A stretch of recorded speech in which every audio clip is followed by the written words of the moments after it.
Kaplan turbine.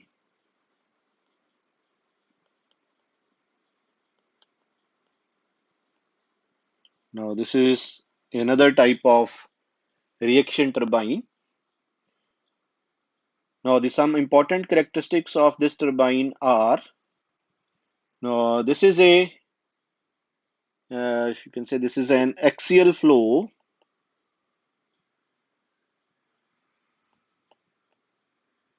turbine. Now in this turbine, the flow is parallel to the axis of the shaft. So in this case, the flow is parallel to the axis of the shaft of the turbine. So we have two types of axial flow turbines. One is the Kaplan turbine.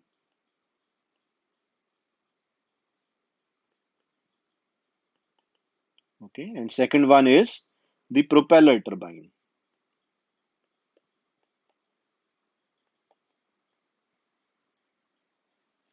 Okay, so in propeller turbine, the runner blades are fixed. You can see here the runner blades are fixed. Okay, in case of Kaplan turbine, the runner blades are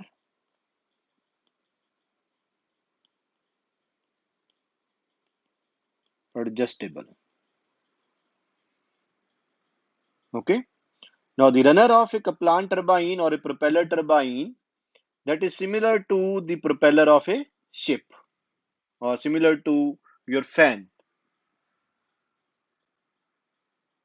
Now this axial flow turbines, the Kaplan as well as the propeller turbine, these are the low head and high discharge turbine.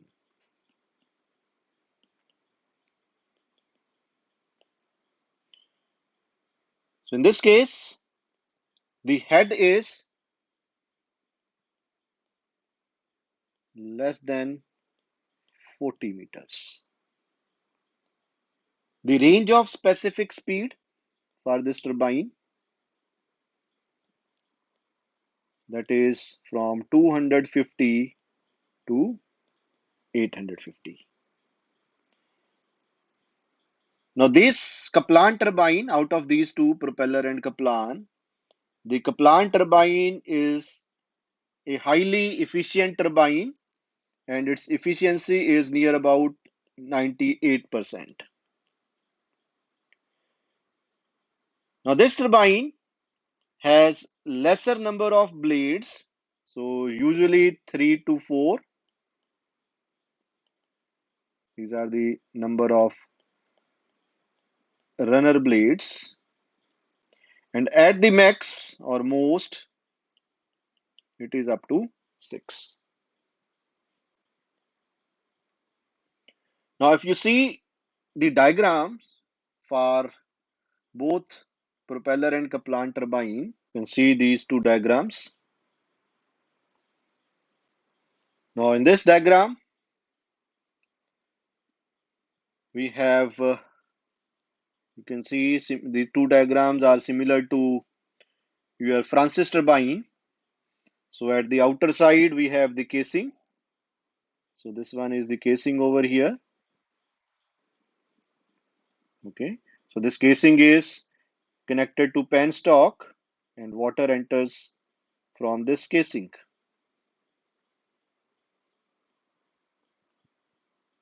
So after that we have a row of guide blades. So here you have the guide blades. You can see these are the guide blades. So this is a row of guide blades.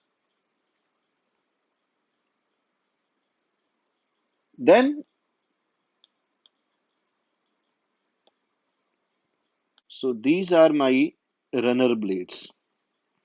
These are mounted on hub. So this is the hub. So hub is connected to the shaft, turbine shaft.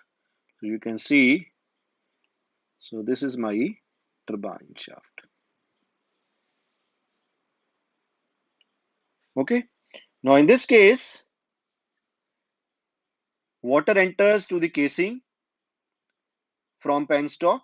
So again, we have a special type of casing, that is the scroll or spiral casing.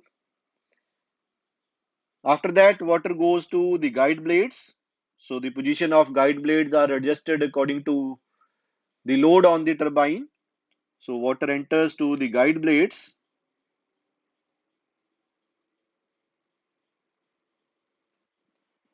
Then after we have these guide blades, we have one chamber. We have a special type of chamber over here. Similarly on this side. Now this chamber we call as whirl chamber.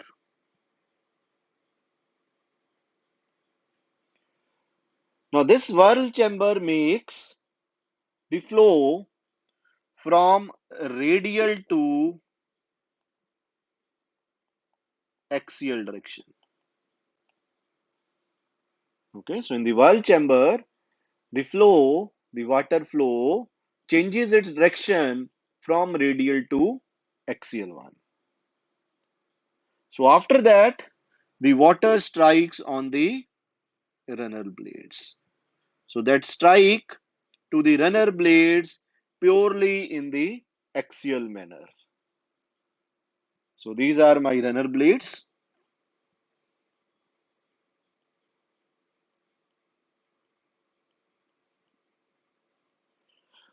Okay, so the water strikes on these blades purely in the axial direction.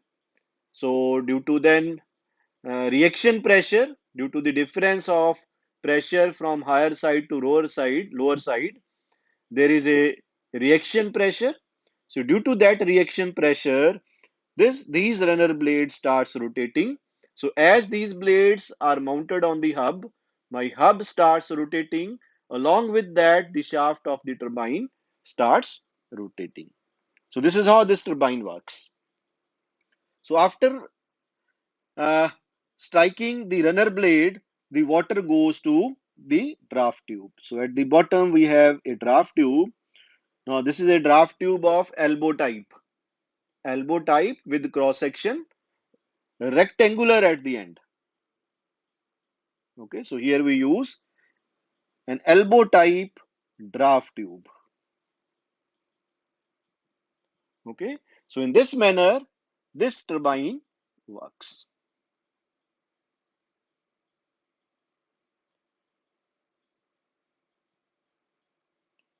Okay, now the runner blades, these are usually made from stainless steel.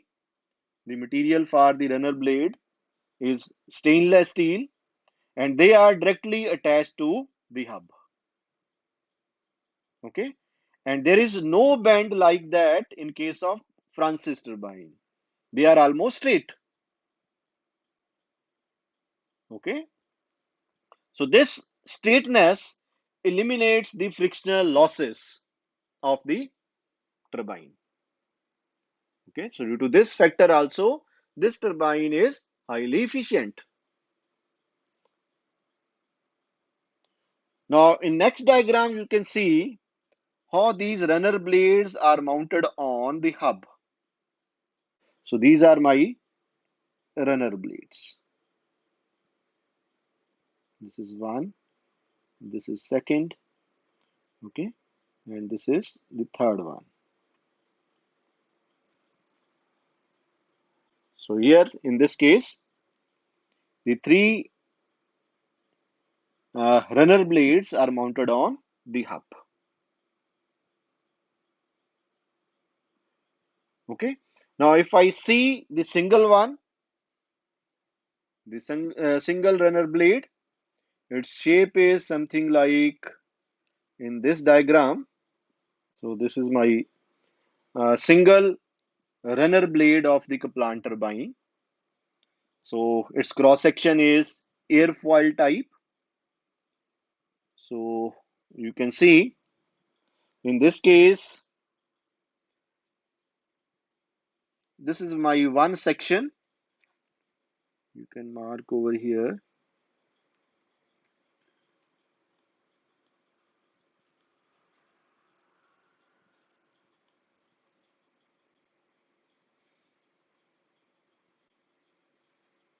Okay, so this is my one section.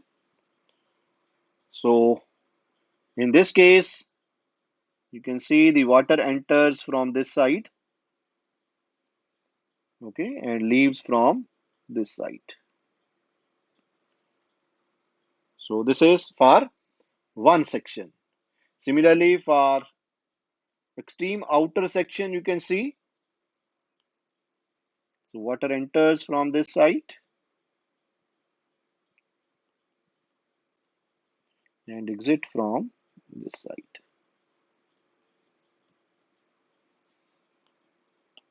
Okay, so here this is my entry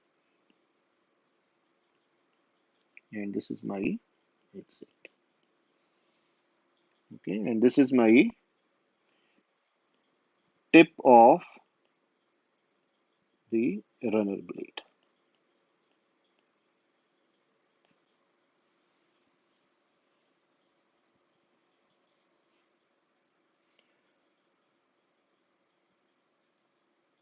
Okay, now you can see here uh, my tangential velocity that depends on the radial distance from the central axis of the shaft.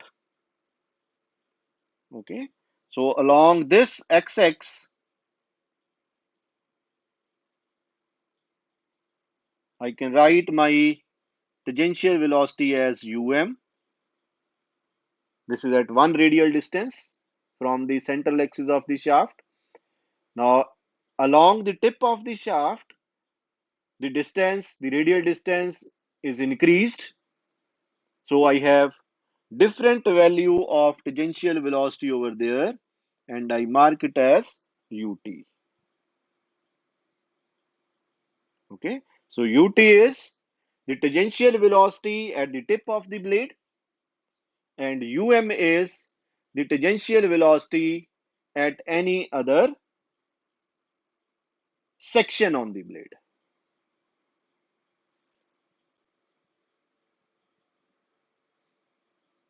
Okay, so the value of ut and depends on the radial distance.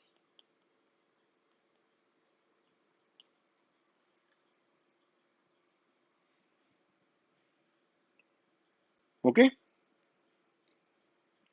now next is the performance of Kaplan turbine at part load.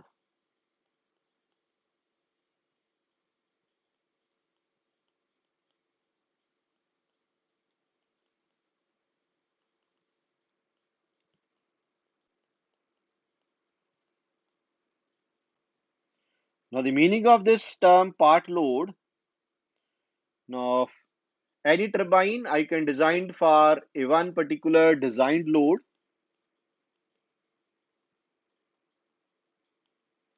Okay, now if that turbine works at a load lower than this, lower than the designed load, that we call as the part load. Okay, if the given turbine works at the load higher than the designed load,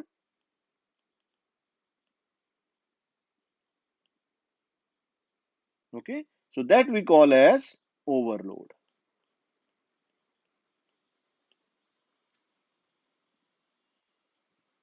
Okay, so any turbine, when we run that turbine at the designed load, its efficiency is maximum. So when we move to part load or overload, the efficiency is on decreasing side.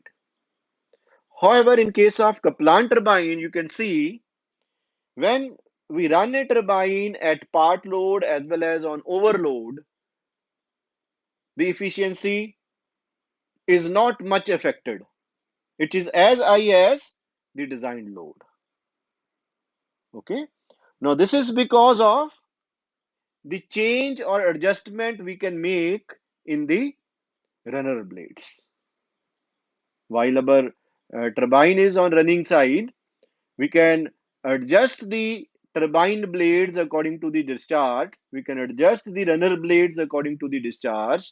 So due to that, our turbine is efficient, same as efficient as designed load. Now you can see the Kaplan turbine, the runner blade angles. Now how we can adjust these turbine blades? In case of Kaplan turbines, we can adjust the runner blade angle. What we can adjust here?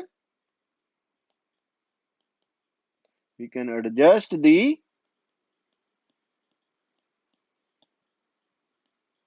runner blade angles. Okay. By the meaning of adjustment of runner blade is I can adjust the runner blade angles. Okay. Now this I can do by rotating my blade about its own axis. Okay, so this is done automatically with the help of governing mechanism that keeps the speed of the runner constant.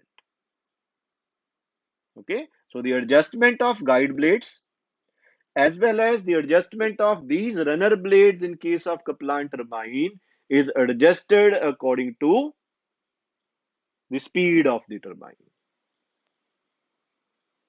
Okay, this is the another special characteristic of Kaplan turbine. So by the change in runner blade angle, water enters the runner without shock. Okay, so corresponding to this design load, I have some designed parameters of angles. Okay, so those angles are my alpha I, beta I, and then alpha O, beta O. Okay, so now at the inlet, I have alpha I and beta I. So these values are adjustable in case of Kaplan turbine. Okay, so I again quote over here that by the change in runner blade angles, water enters the runner without shock. So as my load changes, okay, the position of runner blade changes. Okay, so with that my angle changes, so the water enters to the turbine blade smoothly. So smoothly means without any shock. So there are no shock losses. So therefore the efficiency of the turbine is on higher side.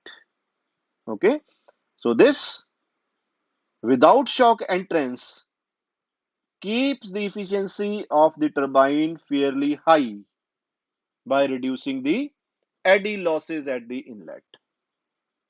Okay, so I can write this line again. Okay, so runner blade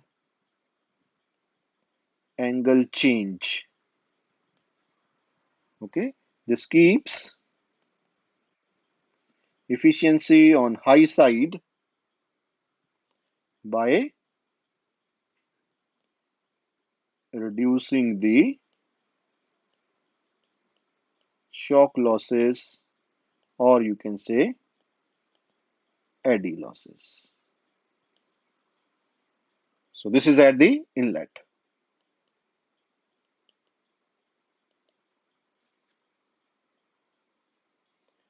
Now how these angle changes? you can see in this diagram. Now here the thick line,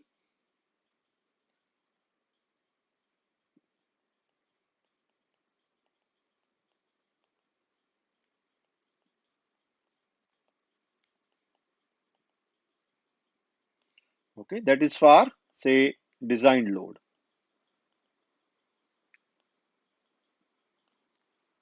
So for that we have a specific value of alpha I and beta I. You can see on inlet side. This is my alpha I and this is my beta I. Okay. Now when this load changes,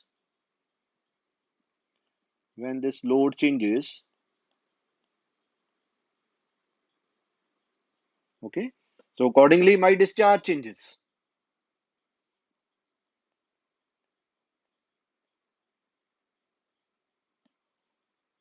Okay. So due to change in this discharge, when water enters at this value of alpha I and beta I have the shock loss.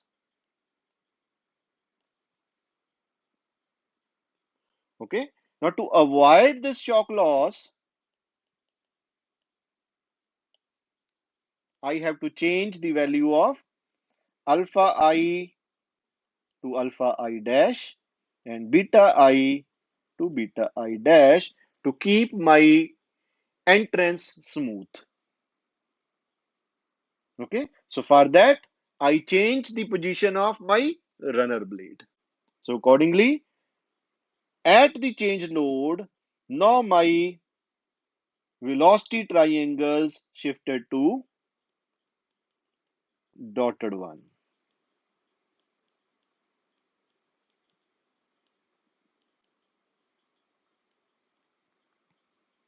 Okay. So here I have a new value of alpha I dash and new value of beta I dash. Okay. So initially at the design load, water enters at this VRI. Okay. When load changes, then the water enters to the runner blade at another angle, that is beta I dash with velocity VRI. Now this new VRI is with respect to the new changed position of the runner blade. Okay. So here with respect to that new value of VRI, okay, with that new value of changed position, VRI is always tangential at the entrance. So that reduce the shock losses. Okay. So this ultimately increase my efficiency. Okay. So that's why the Kaplan turbine is highly efficient turbine because of this adjustable runner blades. Then next we have some relations for Kaplan turbine that I call as proportions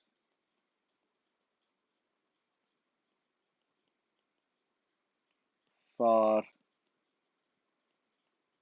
Kaplan turbine.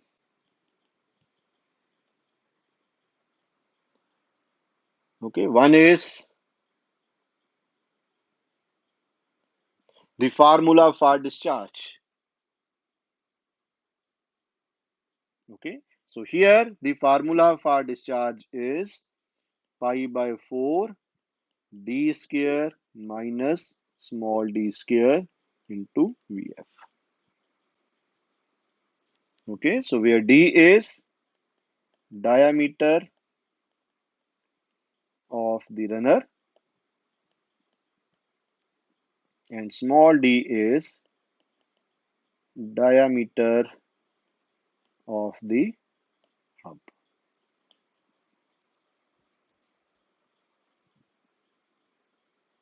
Okay, now further I can write this as Vf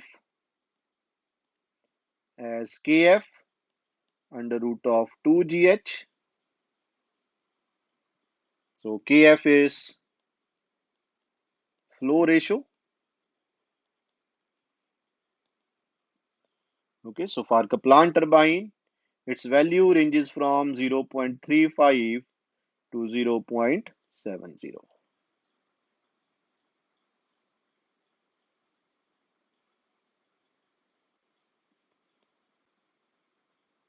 Okay, then the second thing here is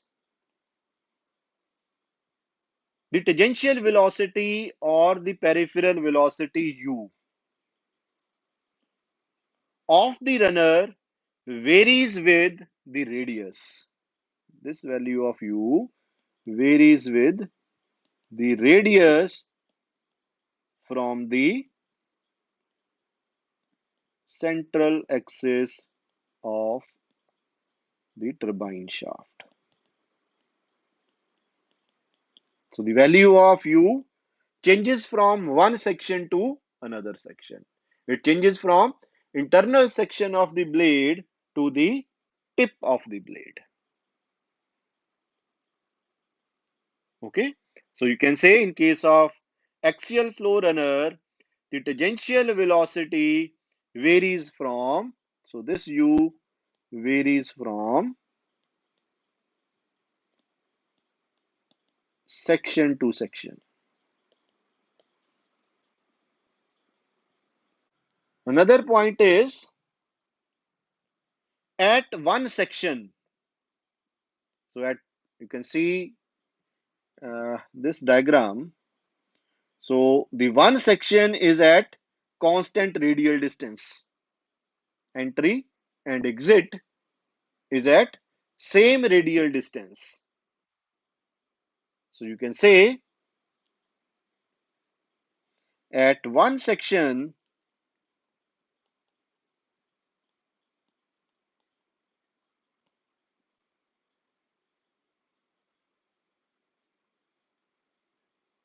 the tangential velocity u is same as ui and uo.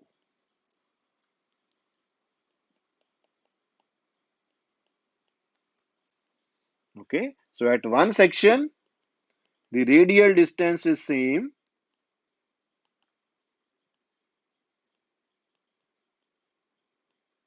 So therefore, u is equal to ui. So the tangential velocity at inlet is equal to tangential velocity at outlet, and you can find out that value with respect to formula pi d n divided by 60, where n is the speed of the turbine, d is the diameter. Then another thing is, in case of Francis turbine, you can note here, now as the area at inlet and outlet of the runner is same.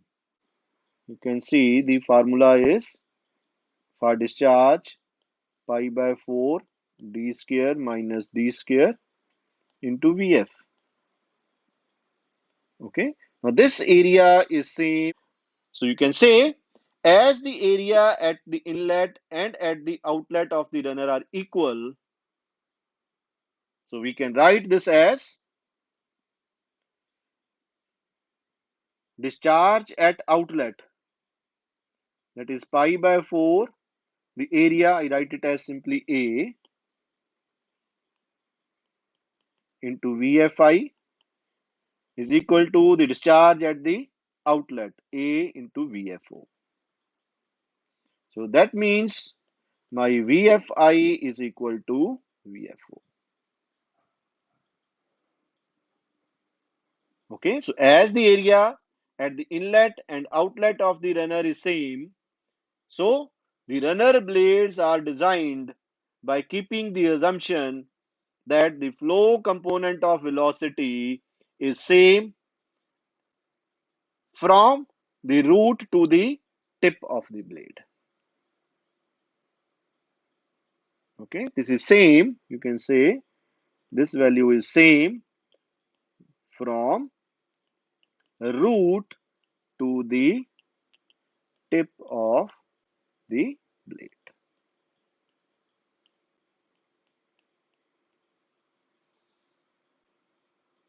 So these are my few proportions or some concept you can use while solving the numericals on the basis of Kaplan turbine.